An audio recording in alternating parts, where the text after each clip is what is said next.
जी start करें। नमस्कार, मैं भगवान दास, दिल्ली कोऑर्डिनेटर ऋषिकुल योग पीठ की तरफ से आप सबका स्वागत करता हूं।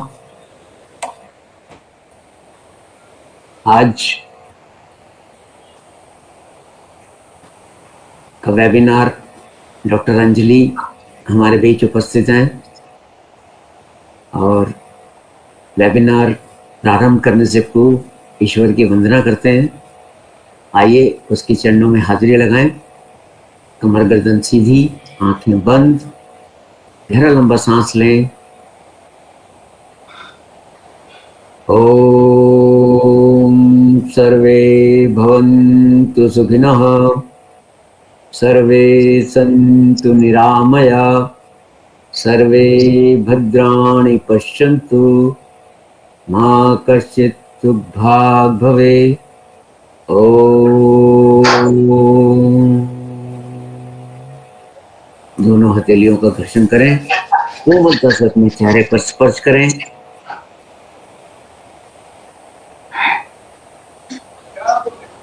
अब मैं हमारे अध्यक्ष डॉक्टर DN शुक्ला जी से अनुरोध करूंगा कि हमारे बीच डॉक्टर अंजलि उपस्थित हैं, उनका अभिनंदन करें और सत्र को प्रारंभ करने की अनुमति दें। धन्यवाद। बहुत बहुत धन्यवाद डॉक्टर भगवान दास जी। आज 12 मार्च 2022 बहुत ही सौभाग्य का दिन है। आज हमारे इस मंच पर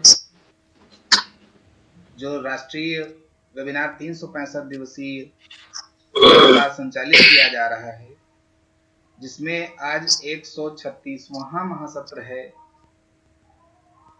और सबसे बड़ी बात कि आज की जो मुख्य वक्ता हैं वो हमारे इस वेबिनार आयोजन में कई बार आ चुकी हैं।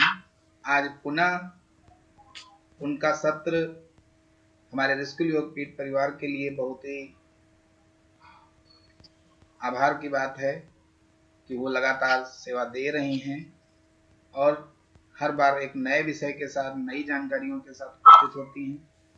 तो आज के इस महासत्र में उपस्थित होने पर मैं देवदास शुक्ला, संस्थापक ऋषिकुल योग पीठ, डॉक्टर अंजलि चौहान जी का तहे दिल से स्वागत व अभिनंदन करता हूँ।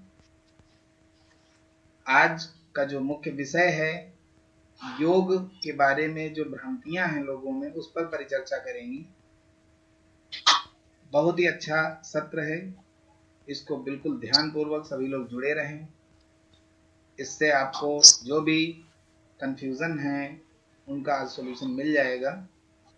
तो मैं अब ज़्यादा समय न लेते हुए मैं आमंत्रित करूंगा अनुपम कुमार जी को, बिहार स्टेट कोऑर्डिनेटर, कि वो आए और डॉक्टर अंजलि मैम का स्वागत करें, अभिनंदन करें और साथ ही आज के कार्यक्रम को संचालित करें। धन्यवाद। नमस्कार, मेरा नाम अनुपम कुमार, ऋषिकुल योग पीठ बिहार में कोऑर्डिनेटर हूँ और आज के सत्र में डॉक्टर अंजलि चौहान मैडम का बहुत बहुत स्वागत है। आज का टॉपिक है मैडम का योग की भ्रांति को कैसे दूर किया जा सके। तो चलते हैं मैडम के पास और आज के भ्रांति के बारे में जानेंगे। धन्यवाद। नमस्कार।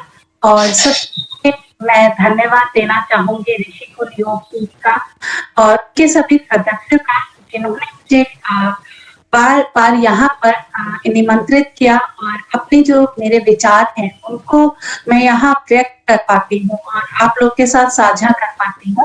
तो उनका मैं तहे दिल से धन्यवाद करती हूँ। उनका आमंत्रण बार बार मुझे आता है और मुझे बहुत अच्छा लगता है इस मंच पर अपनी बात कहने के लिए, और आप लोग सुनते हैं बहुत अच्छे से। तो आज का जो हमने विषय लिया है, योग के बारे में जो भ्रांतियां हैं, वो इसलिए हमने लिया कि आज समय में आप और हम सभी जानते हैं कि अगर हमें स्वस्थ रहना है, अगर हमें हेल्दी रहना है, तो हमें योग को अपने जीवन का हिस्सा बनाना पड़ेगा। और अधिकतर लोग बना भी रहे हैं, बहुत जागरूकता आ भी रही है और बहुत लोग, अधिकतर लोग योग को करते भी हैं। कुछ लोग कहीं जाकर करते हैं, कुछ लोग खुद से करते हैं। तो इस तरीके से कैसे न कैसे हम अपने जीवन का हिस्सा बनाने की कोशिश करते हैं योग को, और उसका जो लाभ है वो लेने की कोशिश करते हैं। लेकिन फिर भी लोगों के मन में बहुत सारे सवाल होते हैं योग को लेकर, जो मेरे सामने बहुत बार आते हैं और अधिकतर लोग पूछते हैं। तो उनके सवालों के जवाब मैं देना चाहूंगी, और ये अधिकतर बहुत ही कॉमन क्वेश्चन है योग को लेके। तो उनका जो मुझे लगता है आज का जो सेशन होने वाला है, इसके बाद आप लोगों को काफी क्लैरिटी आएगी। और ये जो सेशन है ये बिल्कुल आम लोगों के लिए है, इसमें हम कोई आध्यात्मिक बात नहीं करेंगे या ऐसा कोई भी हम बात नहीं करेंगे, बिल्कुल आम लोगों के लिए ये सेशन होने वाला है। क्योंकि वो जब योग को अपनाता है तो उसका जो एम है, उद्देश्य है योग को अपनाने का, वो एक स्वस्थ शरीर के लिए। जब हम स्वस्थ होंगे तो ही हम आगे की चीजें सोच पाएंगे, है ना। हम समाज के लिए तभी काम कर पाएंगे जब वो स्वस्थ होगा, या हम अपने परिवार के लिए, अपने समाज के लिए, अपने देश के लिए तो तभी सोच सकते हैं। एक बीमार शरीर के साथ सोच ना बहुत मुश्किल होता है। तो और आज के टाइम में हर कोई स्ट्रगल कर रहा है अपनी हेल्थ के लिए। पहले जो योगी होते थे उनके उद्देश्य अलग होते थे, वो एक स्वस्थ मन होता था, उनका स्वस्थ शरीर होता था, तो उनका उद्देश्य अलग होता था, मोक्ष की प्राप्ति। लेकिन आज के टाइम में हम स्ट्रगल कर रहे हैं अपनी हेल्थ को सही रखने के लिए। तो यहाँ पे जो हम पहला क्वेश्चन लेंगे, ये क्वेश्चन है कि जब हम योग चाहते हैं कि हम योग शुरू करें, या अभी आने वाले कुछ दिनों के बाद शुरू करेंगे, या ये काम हमारा खत्म हो जाए उसके बाद हम शुरू करेंगे, या शुरू कर भी देते हैं जैसे तैसे, और उसके बाद वो महीना 2 महीना करते हैं और उसके बाद छूट जाता है। तो ऐसा होता क्यों है? तो इसमें क्या होता है कि जैसे बहुत से लोग योग शुरू किया और उनको लगता है कि शरीर में दर्द आने लगता है, स्टिफनेस बढ़ने लगती है, तो उसके कारण वो उसको कंटिन्यू नहीं कर पाते और महीना 2 महीना करके वो छोड़ देते हैं। तो ऐसा इसलिए होता है कि हमें लगता है कि हमने अब योग शुरू किया है, हमें 2 महीने में हम बिल्कुल फिट हो जाएंगे, और तो हम इतनी एनर्जी के साथ और इतनी मतलब हमें लगता है कि सब कुछ हम कर ले, तो इतना बहुत ही कहेंगे कि सब कुछ करने की कोशिश करते हैं शुरू में ही, और उसके कारण क्या होता है हमारे शरीर में स्टिफनेस बढ़ने लगती है, दर्द बढ़ने लगते हैं। तो ये जो तरीका है ये गलत तरीका है। जब हम कोई भी चीज शुरू करते हैं तो उसको नीचे से ऊपर की तरफ लेकर जाते हैं, अपने ग्राफ को नीचे से शुरू करते हुए ऊपर की तरफ लेकर जाना चाहिए। लेकिन योग में होता क्या है, हम ऊपर से शुरू करते हैं और दर्द जैसे जैसे बढ़ने लगते हैं, फिर धीरे धीरे आके हमारा ग्राफ 0 पे आ जाता है। तो योग को शुरू कैसे करना चाहिए जिससे आपके जीवन का वो कंटिन्यू हिस्सा बना रहे, आप उसको महीने 2 महीने या 6 महीने बाद छोड़ ना दें। तो इसके लिए जब आप शुरू करते हैं योग को, तो उसको उसमें आप सबसे पहले प्राणायाम, सूक्ष्म व्यायाम और स्ट्रेचिंग से शुरू करें। तो जैसे जैसे आप स्ट्रेचिंग अपनी बढ़ाएंगे तो उससे आपकी जो बॉडी है वो फ्लेक्सिबल होती जाएगी, और जैसे जैसे आपका शरीर फ्लेक्सिबल होगा, स्टिफनेस कम होगी, तो आपको बाकी आसन करने में आसानी रहेगी। तो हम क्या करते हैं, हम बेंडिंग भी करते हैं, स्ट्रेंथनिंग वाली और बैलेंस भी, सब कुछ डे फर्स्ट से ही हम स्टार्ट कर देते हैं। तो डे फर्स्ट से आप सब कुछ शुरू ना करें और धीरे धीरे अपने ग्राफ को ऊपर की तरफ लेकर जाएं। सबसे पहले जो मेन आपको फोकस रखना है वो स्ट्रेचिंग पे रखें, स्ट्रेचिंग वाले आसन ज्यादा करें। जब आपकी स्ट्रेचिंग अच्छी हो जाए, आपकी बॉडी जो है थोड़ा फ्लेक्सिबल हो जाए, उसके बाद आप बेंडिंग पर जाएं। तो यानी कि अगर आप स्टार्टिंग में फॉरवर्ड और बैक बेंडिंग अगर हम बात करें तो आपको इतना पेन, कमर में दर्द आने लगेगा, और अगर बहुत स्ट्रेंथनिंग वाले आसन करेंगे तो घुटनों में दर्द आने लगता है। तो वो यही कारण है। सबसे पहले स्ट्रेचिंग करें, फिर बेंडिंग शुरू करें, वो भी धीरे धीरे ग्रेजुअली। ऐसा नहीं है कि आपको पहले दिन बिल्कुल पीछे, जो आज के टाइम में हम वीडियोस देखते हैं कि उनकी जो फ्लेक्सिबिलिटी होती है वो बहुत सालों साल का उनका अनुभव है, एक्सपीरियंस है, तो हम वो डे फर्स्ट में या महीने 2 महीने में उस लेवल पे नहीं पहुंच सकते, और हम कंपेयर वही करते हैं और कि हम भी उस लेवल पे बेंडिंग करें और उस लेवल पे आसन करें, तो हमें यहाँ पे प्रॉब्लम आती है। तो अपनी बॉडी की सुने, उसके अनुसार बेंडिंग आप अच्छे से करने लगे, तब आप स्ट्रेंथनिंग वाले आसन शुरू करें। तो ये एक सीक्वेंस वाइज जब आप करेंगे तो आपको कहीं ना स्टिफनेस आएगी, ना ही आपको दर्द आएगा। अब एक और क्वेश्चन आता है हमारे सामने कि जब हम प्राणायाम करते हैं तो हम जो है अपना माइंड कॉन्सेंट्रेट नहीं कर पाते, या हम कहते हैं हमें जो प्राणायाम है, जो आम जो योग करने वाला है उसको प्राणायाम बहुत ही लगता है कि 10 मिनट अगर आप प्राणायाम के लिए टाइम दे रहे हैं तो उसको लगता है ये बहुत ज्यादा टाइम है, और उन 10 मिनट में वो सारे प्राणायाम करना चाहता है। तो और उसमें भी हमारा जो माइंड है वो कॉन्सेंट्रेट नहीं होता, और बहुत ही दिमाग में कुछ और चल रहा होता है, हम इनहेल और एक्सेल कर रहे होते हैं। जनरली प्राणायाम में यही होता है जब हम नॉर्मली प्राणायाम करते हैं। तो ऐसा होता क्यों है कि हमें प्राणायाम बहुत ही बोर लगता है, हमें लगता है कि जो योग है वो सिर्फ आसन ही है। जब हम आसन करते हैं तो हमें लगता है कि अब हमने असली योग किया, जबकि ऐसा नहीं है। प्राणायाम का अपना बहुत महत्व है, और अगर हम बात करें तो 70% जो हमारे शरीर को डिटॉक्स करता है, शुद्धि करता है, वो प्राणायाम करता है। तो यानी कि आप कह सकते हैं अगर कंपेयर आप करें आसन और प्राणायाम में, तो 70% आप जो योगदान है वो प्राणायाम का पाएंगे। तो उसके, क्योंकि हम उसके महत्व को नहीं जानते प्राणायाम के, वो अगर हम बात करें नाड़ी शोधन की, हमें पता ही नहीं होता कि नाड़ी शोधन जब हम कर रहे हैं या अनुलोम विलोम, तो उसका शरीर पर असर क्या हो रहा है, वो काम कहाँ कर रहा है, वो जो आप इनहेल और एक्सेल कर रहे हैं, ऑल्टरनेट ब्रीदिंग जो आप कर रहे हैं, उससे हो क्या रहा है, क्या मतलब हमें कुछ भी पता नहीं होता, बिल्कुल अवेयरनेस नहीं होती, सिर्फ इतना पता होता है कि ऑल्टरनेट ब्रीदिंग करना है और उससे कुछ तो फायदा होने वाला है। तो यहाँ पर जब तक आप किसी चीज के महत्व को नहीं जानेंगे, किसी चीज के पीछे की साइंस को नहीं समझेंगे, उसकी टेक्निक को नहीं समझेंगे, तो आप बिल्कुल भी उसमें आपका मन बिल्कुल नहीं लगेगा, और ना ही आप अपने मन को एकाग्र कर सकते हैं। हमारा किसी चीज में ध्यान तभी लगता है जब हमें वो चीज समझ आती है। तो जो योग है, प्राणायाम है, उसको बहुत ज्यादा समझने की जरूरत है। तो जैसे कपालभाति की अगर हम बात करें तो अधिकतर लोगों को लगता है कि कपालभाति सिर्फ एक पेट कम करने का तरीका है, और हजारों हजार संख्या में कपालभाति को करने की कोशिश करते हैं और बाकी प्राणायाम को कोई वैल्यू नहीं देते, जबकि ऐसा बिल्कुल नहीं है। कपालभाति पेट कम करने का एक माध्यम नहीं है। कपालभाति जो है, इसका जो काम है, इसका नाम ही इंडिकेट करता है कि हमारे कपाल यानी स्कल पर जाकर, यानी ब्रेन पर जाकर काम कर रहा है, तो उसको समझना होगा। आज हम यहाँ उस खैर टेक्निक्स में नहीं जाएंगे या उस डिटेल में नहीं जाएंगे, चाहे नाड़ी शोधन है या कपालभाति है, भ्रामरी है, तो हर एक जो प्राणायाम का अपना महत्व है, अपना साइंटिफिक उसकी जो वैल्यू है वो बहुत ज्यादा है। तो उस वैल्यू को आप समझने की कोशिश करें, और जब आपको समझ आ जाएगा, जैसे नाड़ी शोधन का नाम ही इंडिकेट कर रहा है कि नाड़ियों की शुद्धि करता है, हमारी नाड़ियों की शुद्धि हो रही है जब हम अनुलोम विलोम करते हैं। हमारा जो ब्लड है, ब्लड प्यूरिफाई होता है, और जो हमारा वात पित्त है, वो वात पित्त कफ है, वो बैलेंस होता है।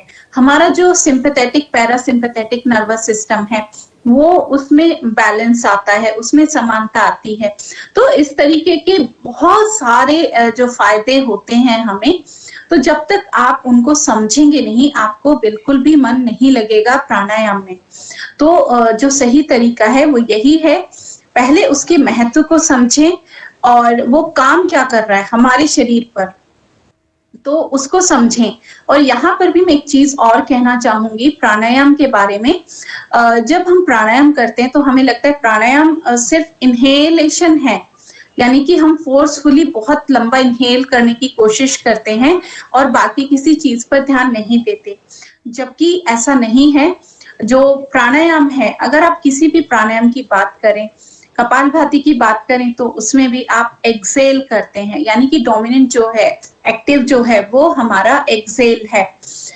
नाड़ी शोधन की अगर हम बात करें तो उसमें भी जितने समय में आपको इनहेल करना होता है, उससे डबल टाइम आप एक्सेल को देना चाहिए। तो यानी कि, और भ्रामरी अगर करते हैं तो उसमें भी हम एक्सेल करते हुए करते हैं। ओम का उच्चारण जब हम करते हैं तो एक्सेल करते हैं। तो जो अधिकतर प्राणायाम है उनमें एक्सेल बहुत इंपॉर्टेंट है और उस पर ध्यान देने की बहुत जरूरत होती है। लेकिन हम करते क्या है, हम उल्टा ध्यान देते हैं इनहेल पर। हमें लगता है कि जितना फोर्सफुली हम इनहेल करेंगे उतना ही हम प्राणायाम का फायदा ले पाएंगे, लेकिन उससे उल्टा हमें नुकसान होने के चांसेस बढ़ जाते हैं। क्योंकि जब हम फोर्सफुली इनहेल करते हैं तो हमारे प्रेशर, हमारे शरीर पे प्रेशर बढ़ता है, नर्व्स पे, तो ब्लड प्रेशर बढ़ने के चांसेस बहुत हो जाते हैं। या जब हम अननेसेसरी अपनी ब्रेथ को होल्ड करते हैं, हमें लगता है कि जितना होल्ड करेंगे, तो होल्ड करना, इनहेल करना, एक्सेल करना, ये प्रैक्टिस के साथ ग्रेजुअली इंक्रीज होता है। इसमें जब अगर हम फोर्स यूज करने लगते हैं, जबरदस्ती इनहेल, जबरदस्ती एक्सेल या फोर्सफुली हम होल्ड करते हैं, तो उसका उल्टा नुकसान हो सकता है। तो इसलिए एक एक चीज को बहुत टेक्निकली हमें समझने की जरूरत है।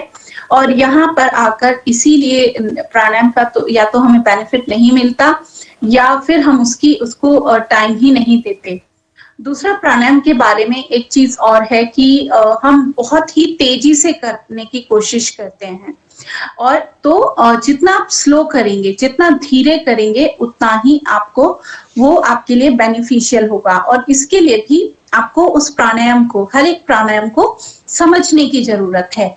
तो तभी वो हमें डिटॉक्स करेगा, हमारे माइंड को, हमारी बॉडी को डिटॉक्स करता है।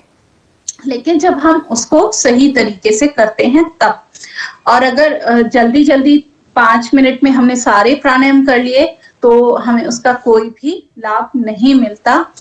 तो ये बात रही हमारे लिए प्राणायाम की। अब बात आती है, एक बहुत ही कॉमन क्वेश्चन है कि हर एक तनाव की स्थिति में आजकल हर एक कोई रहता है, या बहुत कॉमन प्रॉब्लम है हमारी तनाव की। तो तनाव का जो सॉल्यूशन है वो एकमात्र देखने में आता है कि मेडिटेशन। तो अगर हम कोई भी, अगर किसी को तनाव है तो उसको डॉक्टर भी सजेस्ट करते हैं, या बहुत ही मतलब सभी जानते हैं कि अगर तनाव है, हमें स्ट्रेस है, तो मेडिटेशन करिए। तो क्या कोई भी मेडिटेशन कर सकता है, चाहे वो योग कर रहा है या नहीं कर रहा, योग में वो है या नहीं है? क्या अचानक से हम बैठकर मेडिटेशन कर सकते हैं? ये एक बहुत ही कॉमन क्वेश्चन, क्योंकि क्वेश्चन भी है और बहुत से लोग यही कहते हैं कि हम स्ट्रेस है, आप हमें मेडिटेशन करा दीजिए। योग उन्होंने कभी नहीं किया होता, या योग में वो नहीं जाना चाहते, सिर्फ वो मेडिटेशन करना चाहते हैं, वो भी इसलिए कि उनको स्ट्रेस है, तनाव है। तो यहाँ पर अब हम ये देखते हैं कि क्या ऐसे मेडिटेशन कर सकते हैं। तो इसके लिए मैं आंसर यही देना चाहूंगी कि इस तरीके से मेडिटेशन नहीं हो सकता। मेडिटेशन एक स्टेप है, एक बीच का मतलब पॉइंट है, एक पड़ाव है योग का। और ऐसे ही अगर मैं यहाँ पे उदाहरण अगर आपको दूं, तो जैसे अब जब हम अपने बच्चों को पढ़ाते हैं, उनका स्कूल में एडमिशन कराते हैं, तो उनको हम डायरेक्ट 10th क्लास में या 12th क्लास में एडमिशन नहीं कराते। उनको हम नर्सरी में एडमिशन दिलाते हैं, और फिर वो एक एक क्लास करते करते 10th-12th तक पहुंचते हैं। लेकिन अगर हम अपने बच्चों को डायरेक्ट, तो क्या वो उसमें क्लास में मतलब समझ पाएंगे उसको? तो नहीं। तो सेम चीज यहाँ पर है कि अचानक से अगर हम मेडिटेशन करने बैठ जाए तो क्या हम उसको समझ पाएंगे? नहीं। मेडिटेशन, अगर हम अष्टांग योग की बात करें तो अष्टांग योग में कहाँ मेडिटेशन का जो स्थान है वो कहाँ पर है। तो मेडिटेशन जैसे यम, नियम, आसन, प्राणायाम, प्रत्याहार, फिर जाकर ध्यान की बारी आती है। तो यानी कि इतने सारे स्टेप्स, इन सबको करने के बाद जब तक आप योग को नहीं अपनाएंगे, योग को नहीं करते हैं, उन चीजों को समझते नहीं हैं, तो तब तक आप ध्यान को नहीं कर पाएंगे। भले ही हम आंख बंद करके बेड पे जाएं, लेकिन हम जो ध्यान के फायदे हैं या ध्यान की अवस्था जो है उसमें हम नहीं जा सकते। तो ये बहुत ही मुश्किल है। लेकिन ध्यान करता क्या है? क्यों कहा जाता है कि ध्यान करिए, आप रिलैक्स हो जाएंगे, आपका तनाव दूर हो जाएगा? तो ऐसा कहा क्यों जाता है? ये सबसे इम्पोर्टेंट है जो मेडिटेशन है, ये करता क्या है? ये हमारे बहुत सारे काम करता है मेडिटेशन या रिलैक्सेशन। अगर हम बात करें, जो हमारी माइंड की वेव्स हैं, अलग अलग वेव्स होती हैं, अल्फा, बीटा, गामा। तो इसमें जो अल्फा वेव्स होती हैं वो हमारे माइंड को रिलैक्स करती हैं, तनाव मुक्त करती हैं। तो अल्फा वेव्स को बढ़ाता है। जो मेडिटेशन जब हम करते हैं तो हमारी जो अल्फा वेव्स हैं वो बढ़ने लगती हैं, तो जिससे हमारा जो मन है वो शांत होने लगता है और तनाव कम होने लगता है। और आज के समय में हो क्या रहा है, जो गामा वेव्स हैं, गामा वेव्स हमारी जब एक्टिव होती हैं, जब हम बहुत ही ध्यान पूर्वक कोई काम कर रहे होते हैं, मतलब मानसिक मेहनत, जब हम मानसिक मेहनत करते हैं तो हमारी गामा वेव्स एक्टिव होती हैं। लेकिन क्या है कि हम मानसिक मेहनत बहुत ज्यादा कर रहे हैं, हमारी शारीरिक मेहनत ना के बराबर होती जा रही है और मानसिक मेहनत जो है बढ़ती जा रही है। चाहे आप एक स्टूडेंट की लाइफ ले लीजिए, या आप जॉब ले लीजिए, या बिजनेस ले लीजिए। तो आज के टाइम में कोई भी चीज ऐसी नहीं है जिसमें जब तक आप मानसिक रूप से इन्वॉल्व नहीं होंगे बहुत ज्यादा, तो वो चीजें आप नहीं कर पाते। तो इस तरीके से आज की जो प्रॉब्लम है वो यही है कि ओवर एक्टिव हो जाती हैं हमारी जो गामा वेव्स हैं, तो उनसे अल्फा वेव्स में आना बहुत मुश्किल होता है, और उसका तरीका है मेडिटेशन। तो मेडिटेशन बहुत करना चाहिए हर किसी को। आज के समय की बहुत बड़ी जो रिक्वायरमेंट है वो है मेडिटेशन। लेकिन बिना योग को अपनाए आप मेडिटेशन नहीं कर सकते। और साथ साथ में मेडिटेशन हमारे पैरासिम्पैथेटिक और सिंपैथेटिक नर्वस सिस्टम को भी बैलेंस करता है, यानी कि हमारी ईड़ा पिंगला नाड़ी कह सकते हैं, या राइट ब्रेन लेफ्ट ब्रेन कह सकते हैं। सिंपैथेटिक हमें काम करने के लिए प्रेरित करता है, ऊर्जा देता है। पैरासिम्पैथेटिक हमारे मन को शांत करता है, संयम लाता है। तो यानी कि हमें दोनों चीज की जरूरत होती है। हमारे अंदर जो है काम करने के लिए ऊर्जा भी चाहिए, एंथुसिज्म भी चाहिए, और एक पॉजिटिव मतलब एक एनर्जी भी चाहिए। तो वो सिंपैथेटिक नर्वस सिस्टम से आती है। और काम करने के बाद हमें शांति भी चाहिए, संयम भी चाहिए, पेशेंस भी चाहिए, पीस भी चाहिए। तो वो आता है पैरासिम्पैथेटिक से। तो दोनों में संतुलन बनाना बहुत जरूरी है। तो इन दोनों में संतुलन योग के द्वारा बहुत अच्छे से बनता है। चाहे आप प्राणायाम की बात करें या मैं, इस तरीके से संतुलन बनाता है हर चीज में। और साथ साथ में हमारी जो मेंटल हेल्थ है और फिजिकली, उसमें भी हमें बैलेंस करने में बहुत हेल्प करता है मेडिटेशन।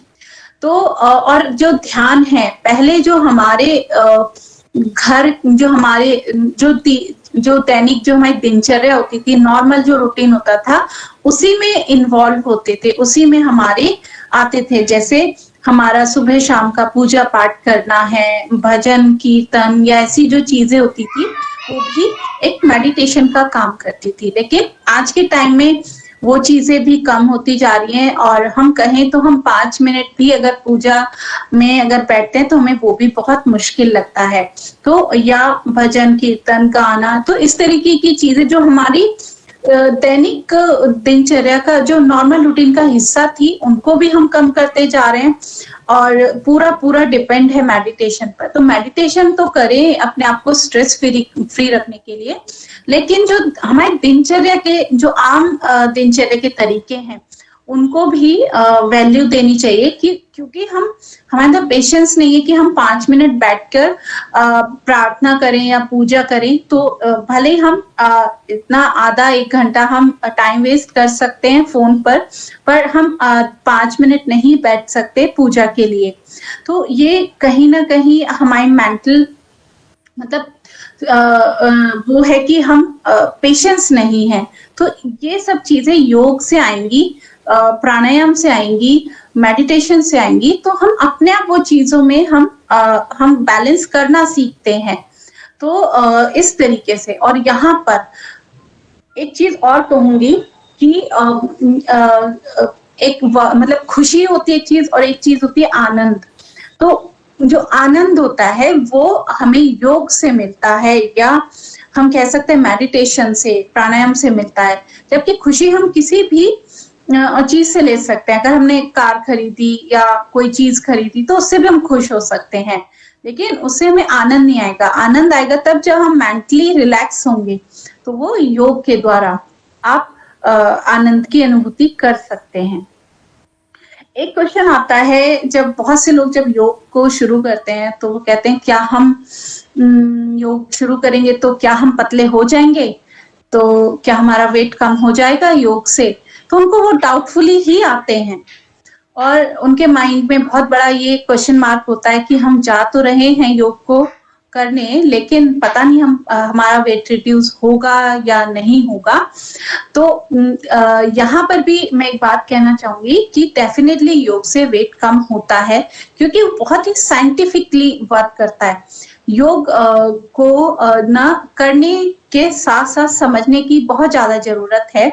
और आज के टाइम में जो प्रॉब्लम है वो ये आ रही है, इसीलिए मैंने आज ये टॉपिक रखा कि हम योग को समझ नहीं रहे हैं। कर तो रहे हैं, बहुत लोग कर रहे हैं, बहुत हर कोई करना चाह रहा है, लेकिन उसको समझ ही नहीं रहे हैं वो कर क्या रहा है। तो इसीलिए ये इतनी सारी प्रॉब्लम्स आती है कि योग करने के बाद भी हम उसका फायदा ही नहीं हो रहा। तो इसीलिए क्योंकि हम उसको जो साइंटिफिक वैल्यू है, बहुत साइंटिफिकली बनाई गई एक चीज है, तो उसको सिर्फ एक हम एक्सरसाइज नहीं समझ के उसको समझने की कोशिश करें। ओबेसिटी भी कंट्रोल होती है, मोटापा डेफिनेटली कंट्रोल होता है, हमारी बॉडी के अंदर ऑक्सीजन लेवल बढ़ता है, हमारा डाइजेशन इंप्रूव होता है, हमारा एक्सक्रीशन यानी कि वेस्ट बाहर निकलता है, और जो पूरा का पूरा जो फूड है वो कन्वर्ट होता है एनर्जी में हमारी, और वो एब्जॉर्ब भी शरीर में एब्जॉर्ब भी होता है योग के द्वारा। और आज के टाइम में क्या होता है कि हम इतना सप्लीमेंट्स लेते हैं इतना, क्योंकि वो एब्जॉर्ब ही नहीं हो रहा है। जो फूड आप ले रहे हैं हेल्दी फूड, बहुत ओवर ईटिंग करते हैं, हेल्दी फूड्स लेते हैं, लेकिन उसके बाद भी हमारे शरीर में कमजोरी हमें महसूस रहती है, हमारे शरीर में दर्द रहते हैं। तो वो क्यों रहते हैं? क्योंकि जो आप हेल्दी फूड ले रहे हैं वो एब्जॉर्ब नहीं, ना ही वो डाइजेस्ट हो रहा है, ना एक्सक्रीट हो रहा है, ना ही वो एब्जॉर्ब हो रहा है। तो उसको डाइजेस्ट, एक्सक्रीट और एब्जॉर्ब करने के लिए आपको योग करने की जरूरत है, साथ साथ पूरा दिन भर एक्टिव रहने की जरूरत है। ऐसा नहीं कि आपने सिर्फ 1 घंटा योग कर लिया और बाकी के 23 घंटे आप कुछ भी नहीं करेंगे, तो वो भी गलत है। योग आपको एनर्जी देता है कि आप अपने दिन भर के जो काम है, अपनी जो दिनचर्या है, उसको सही से मतलब कर पाए। तो योग एक ऐसा नहीं कि सिर्फ 1 घंटे का योग आपको सब कुछ सारी चीजों की कमी पूरी कर देगा। वो हमें एनर्जी देता है कि हम पूरा दिन एक्टिव रहें, काम करें। तो या फिर कोलेस्ट्रॉल है, जैसे कोलेस्ट्रॉल बढ़ा हुआ है, क्या योग से कोलेस्ट्रॉल कंट्रोल हो सकता है? डेफिनेटली हो सकता है। कोलेस्ट्रॉल बढ़ने के कारण क्या है? कोलेस्ट्रॉल, हाई एसिडिक बॉडी है तो कोलेस्ट्रॉल बढ़ता है, स्ट्रेस है तो कोलेस्ट्रॉल बढ़ता है, रॉन्ग फूड हैबिट्स हैं, रॉन्ग लाइफ स्टाइल है तो कोलेस्ट्रॉल बढ़ता है। तो कोलेस्ट्रॉल डेफिनेटली अगर हम योग को करते हैं और साथ साथ में कुछ चीजों का ध्यान रखते हैं तो कोलेस्ट्रॉल डेफिनेटली हमारा एकदम कंट्रोल हो सकता है। या यूरिक एसिड है, अगर यूरिक एसिड बढ़ा हुआ है तो क्या योग से यूरिक एसिड कंट्रोल हो सकता है? यस, डेफिनेटली हो सकता है। तो क्योंकि यूरिक एसिड भी हम एक टॉक्सिन्स है, हमारा वेस्ट है बॉडी का जो बाहर नहीं निकल पा रहा और वो शरीर में जमा होता जा रहा है, एक्यूमुलेट होता जा रहा है। तो जब हम योग करते हैं और साथ साथ में कुछ छोटी छोटी चीजों का ध्यान रखते हैं तो इस तरीके के जो टॉक्सिन्स है ये शरीर में जमा नहीं होते और ये निकलते रहते हैं। तो इसलिए चाहे आपका कोलेस्ट्रॉल बढ़ा हुआ है या यूरिक एसिड बढ़ा हुआ है या आप मोटापे से परेशान हैं या आपको हाई ब्लड प्रेशर है, लो ब्लड प्रेशर है, डायबिटीज है, थायराइड का प्रॉब्लम है, मतलब जितनी भी अगर हम हेल्थ प्रॉब्लम्स ले लें, कोई ऐसी हेल्थ इश्यू नहीं है जिसमें योग काम नहीं करता। तो आप आंख बंद करके योग को शुरू कर सकते हैं अपनी हर प्रॉब्लम को ठीक करने के लिए, लेकिन आपको समझना होगा योग को और उसके बाद वो आपको फायदा देगा। और आता है एक क्वेश्चन, क्या हार्ट पेशेंट्स के लिए भी योग अच्छा है? मतलब हार्ट पेशेंट्स जो हैं वो कितना योग कर सकते हैं और कैसे कर सकते हैं? तो क्योंकि आज के टाइम में हम देखते हैं कि हार्ट की जो प्रॉब्लम्स है बहुत ज्यादा बढ़ती जा रही हैं, तो उसका भी मेन रीजन यही सब है, स्ट्रेस और जो एसिडिक फूड्स हैं या तनाव है, मतलब ये कॉमन रीजंस है सभी के। लेकिन हम डरते भी हैं हार्ट की हेल्थ से। तो यहाँ पे एक छोटा सा मैं और आपको एक्सप्लेन कर दूं कि जो हार्ट है उसको अगर आपको ये प्रॉब्लम्स हैं तो आपको बहुत ज्यादा डरने की जरूरत नहीं है। जैसे नॉर्मली जो हमारी हार्ट बीट्स हैं वो 60 से 100 के बीच में रहनी चाहिए। एक नॉर्मल हेल्दी इंसान की जो हार्ट बीट्स हैं वो बिटवीन 60 to 100 रहनी चाहिए। तो लेकिन अगर 100 से ऊपर जा रही है तो क्या हमें हमारी हार्ट में प्रॉब्लम है, या तो हमें क्या सोचना चाहिए कि हम अगर हमारी हार्ट बीट 100 से ऊपर है, 110 है, 5 है, इतनी नॉर्मली रहती है, तो क्या हमें हार्ट से रिलेटेड प्रॉब्लम है? तो इसका आंसर होगा 95% आपको हार्ट का प्रॉब्लम नहीं है। इतनी हार्ट बीट अगर आपको रहती है तो इसका मतलब आपको प्रॉब्लम है आपके मन की, आप तनाव में हैं, आप स्ट्रेस में हैं। जो इस लेवल पर अगर आपकी हार्ट बीट है 105, 110, 115, 20 तक भी अगर आपकी है तो उसमें बहुत कम चांसेस हैं कि आपको हार्ट का प्रॉब्लम है। आपको प्रॉब्लम है आपके मन का। तो मन को तो सबसे पहले यहाँ पर ये घबराए नहीं कि आपका हार्ट का प्रॉब्लम है, तो इसको कंट्रोल करना है तो आप अपनी योग को शुरू करें, प्राणायाम को शुरू करें, मेडिटेशन शुरू करें, वॉक शुरू करें, तो आपका जो हार्ट बीट है अपने आप कंट्रोल आ जाएगा। घबराने की जरूरत तब होती है जब हमारी हार्ट बीट अबव 130 रहने लगे, 130, 140 या 150 के भी ऊपर चली जाती है, तो हमें एक अवेयर रहने की, अलर्ट होने की जरूरत है। अलर्ट पहले भी हो, लेकिन वो जो एक हर टाइम का टेंशन हमें रहता है कि हमारी धड़कन 100 है, 105 है, तो क्या मेरा हार्ट तो ठीक है, या मतलब ऐसा हम डरते रहते हैं। तो उस लेवल पर बहुत ज्यादा घबराने की जरूरत नहीं है, उसके प्रति अवेयर रहिए और अपने आप को मॉनिटर करते रहिए और योग को शुरू करिए, प्राणायाम, मेडिटेशन को आप शुरू करिए, तो आपका जो हार्ट बीट है नॉर्मल आ जाएगी। और अगर हार्ट की प्रॉब्लम कब हो सकती है, हम कैसे पता लगा सकते हैं? अगर हमें चलते हुए सांस फूलता है, कोई काम करते हुए सांस फूलता है, थोड़ा सा भी चलते हैं तो घबराहट होने, सांस फूलने जैसा, तो आपको अलर्ट होने की जरूरत है। अदरवाइज छोटा छोटा पेन बॉडी के अंदर होता रहता है, उस पेन को लेकर अगर कभी कभी हो रहा है तो उससे उतना नहीं घबराएं, पर मॉनिटर करते हैं, अपने आप के प्रति अवेयर रहें। लेकिन हाँ, अगर आपको चलने में, थोड़ा सा चलते हैं आप सांस फूल जाता है, थोड़ा काम करते हैं तो आप थकान, सांस फूलने लगता है, तो आपको थोड़ा ध्यान देने की जरूरत है। तो और इसके साथ साथ एक बहुत ही इम्पोर्टेंट पॉइंट और है, मुझे नहीं पता अभी मेरा टाइम ओवर हुआ है या नहीं, पर जो मेरे पॉइंट्स हैं अभी 1-2 बचे हैं, तो मैं उन पर भी थोड़ा सा बात और करना चाहूंगी। तो एक और कि हम आज के टाइम में ना, जब हम योग करते हैं तो इतना सारे यूट्यूब पे, फेसबुक पे वीडियोस आते हैं, तो अधिकतर लोग क्या करते हैं कि एक टीचर के पास जाने की बजाय उनको लगता है कि हम इन वीडियोस को देख के योग करेंगे तो हमारे लिए ठीक है, हम अपने टाइम के अकॉर्डिंग जब मर्जी हम कर सकते हैं। और वो उन वीडियोस को देख के जब योग करते हैं तो ये कितना सही है और कितना गलत है। तो इस बात पर भी मैं ये कहना चाहूंगी कि ये बिल्कुल सही नहीं है। आप वीडियोस को एक टीचर बना रहे हैं तो वीडियोस को टीचर नहीं बनाना चाहिए, मानना चाहिए। तो टीचर आपको एक टीचर के पास ही एक जो गाइड के अंदर ही आपको योग सीखना चाहिए। भले ही आप एक बार खुद से कंटिन्यू कर लें अपने आप बाद में, लेकिन सीखना अगर है तो वो एक टीचर की गाइडेंस में ही आपको योग सीखना चाहिए। वीडियोस आपको आप उनसे सिर्फ थोड़ा बहुत इंफॉर्मेशन ले सकते हैं या थोड़ा बहुत आपको कुछ कहीं से हेल्प मिल सकती है, लेकिन आप टोटली उनको टीचर बना दें या टोटल उनसे डिपेंड होके उन्हीं को फॉलो करें तो वो बिल्कुल गलत है। क्योंकि टीचर आपको करेक्ट कर रहा है ना, और वीडियोस तो हमें करेक्ट नहीं कर रहे, हम उनको देख रहे हैं। हमें कौन देख रहा है, हमें करेक्ट कौन करेगा? योग करना तो हमें है, हमें करेक्ट करना है, हमें सीखना है, सीखने वाले हमें, करेक्ट हमें होना है। तो वो जब तक एक टीचर हमारे सामने नहीं होंगे, वो ऑनलाइन हो या ऑफलाइन हो, लेकिन एक टीचर की गाइडेंस में ही आपको योग सीखना चाहिए। उसके बाद आप खुद से कर सकते हैं जब आपको बेसिक नॉलेज हो जाए।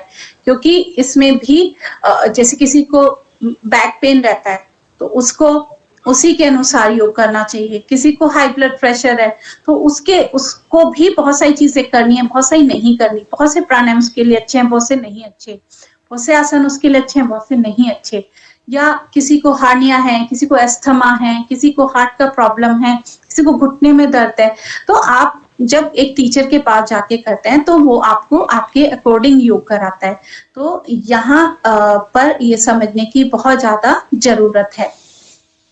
और लास्ट पॉइंट मेरा, और यहाँ पर एक चीज और है कि डाइट पे कितना हमें वैल्यू देना चाहिए। और क्योंकि जब भी हम योग करने जाते हैं तो एक क्वेश्चन हम अधिकतर लोगों का हमारे पास होता है कि आप हमें डाइट भी बताइए। तो क्या एक प्रॉपर डाइट चार्ट देना, अगर हम एक डाइट चार्ट आपको दे दें और आप उसको ब्लाइंडली फॉलो करें तो क्या ये एक सही तरीका है? या हमें इसके प्रति भी एक नॉलेज होना चाहिए कि क्या खाना मेरे लिए सही है, क्या खाना मेरे लिए गलत है। तो इसमें भी आपको एक अवेयरनेस की जरूरत है, ना कि आप ब्लाइंडली किसी की दी हुई डाइट चार्ट को फॉलो करें। क्योंकि कई बार क्या होता है कि हम मेरा लाइफ स्टाइल क्या है, मेरी जो रूटीन है वो क्या है, और मेरा जो बॉडी टाइप है वो क्या है। तो बहुत सारे फैक्टर्स होते हैं। मैं किस वेदर में रहती हूँ, ठंड है, गर्मी है, या हम किस एरिया में रहते हैं। तो बहुत सारे फैक्टर्स होते हैं जिन पे हमारा जो डाइट है वो डिपेंड करता है। तो सबसे पहले यहाँ पर भी अपने कॉन्सेप्ट्स को क्लियर करने की जरूरत है। तो यहाँ पे भी कॉन्सेप्ट्स क्लियर हों और ओवर ईटिंग नहीं होनी चाहिए। जितने हमारी लाइफ स्टाइल चेंज होता जा रहा है तो उसी के अनुसार भोजन भी चेंज होता जाना चाहिए।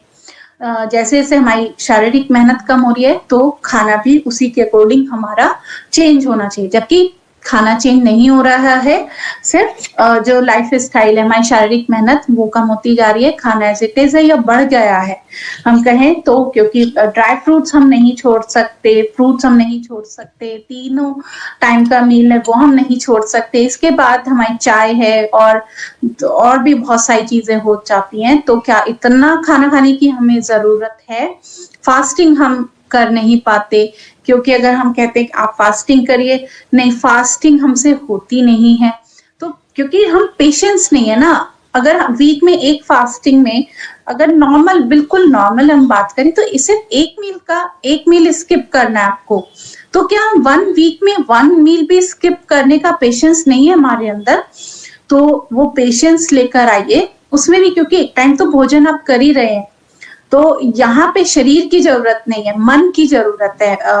और इतना खाने के बाद भी क्या एक टाइम का खाना तो स्किप करना चाहिए अपने आप को डिटॉक्स करने के लिए। तो एक उपवास जरूर करना चाहिए। और यहाँ पर और हम जो योग करते हैं और कराते हैं वो इन्हीं कॉन्सेप्ट्स के साथ करने वाले को बिल्कुल क्लियर पता हो एक एक प्राणायाम क्या कर रहा है, एक एक आसन क्या कर रहा है, मेरे शरीर पर, मेरे मन पर, मेरे क्या असर डाल रहा है। इसी थॉट के साथ हमारा जो पूरा हम काम करते हैं, इसी के साथ हम काम करते हैं और बिल्कुल ब्लाइंडली उनको हर चीज फॉलो नहीं कराते, कॉन्सेप्ट्स क्लियर होते हैं जिसके अगर वो कभी खुद से भी करना चाहें तो उनको कंफ्यूजन ना हो योग को लेकर, तो वो अपने आप उतना ही कॉन्फिडेंटली अपनी चीजें मैनेज करना उनको आता हो। तो आई होप बहुत से लोगों को अपने आंसर्स मिले होंगे। मैंने ज्यादा से ज्यादा बात कहने की कोशिश की है। इसी के साथ मैं अपनी बात को विराम देती हूँ और धन्यवाद मुझे इतनी बात कहने का मौका दिया और सबने पेशेंस के साथ सुना, तो एक बार फिर से धन्यवाद।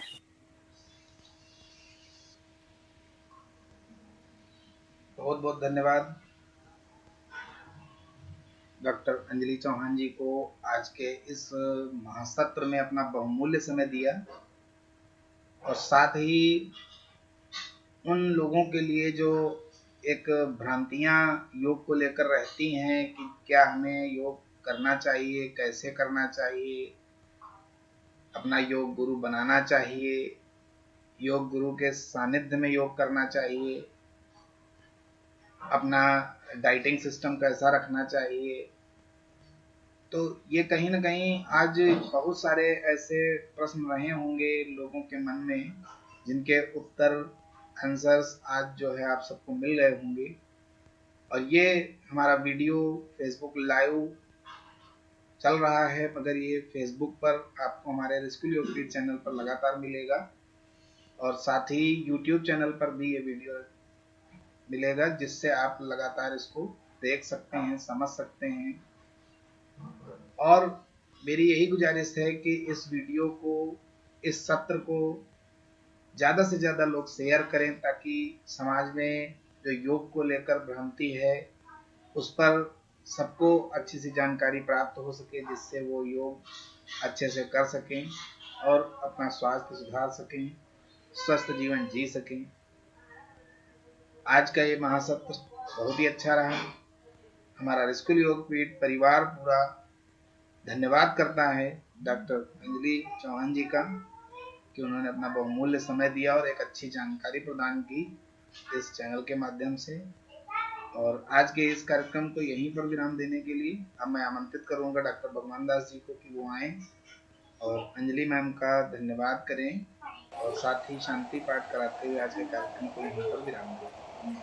धन्यवाद। धन्यवाद डॉक्टर साहब। मैं पुनः आज का सत्र सुनने के उपरांत डॉक्टर अंजलि जी का हार्दिक धन्यवाद देता हूं, जो आज हमारे बीच ऋषिकुल योगपीठ में इतनी अच्छी सेवा प्रदान कर रही हैं। और इस सत्र को इतना खूबसूरत और इतना ज्ञानवर्धक बनाने के लिए हम पूरे परिवार की तरफ से आपको धन्यवाद देते हैं। आइए अब वेबिनार को विराम यहीं देते हैं। पहले शांति पाठ करते हैं, कमर गर्दन सीधा करें, कोमलता से आंखें बंद करें, गहरा लंबा सांस लें। ओम द्यौ शांति अंतरिक्षं शांति पृथ्वी शांतिरापा शांतिरोषधया शांति वनस्पतया शांति विश्वे देवा शांति ब्रह्म शांति सर्वं शांति रेव शांति सामा शांति रेधि। ओम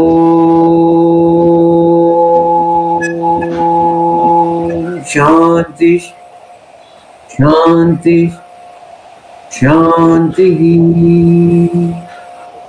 दोनों हथेलियों को दर्शन करें, कोमलता से अपने चेहरे पर स्पर्श करें।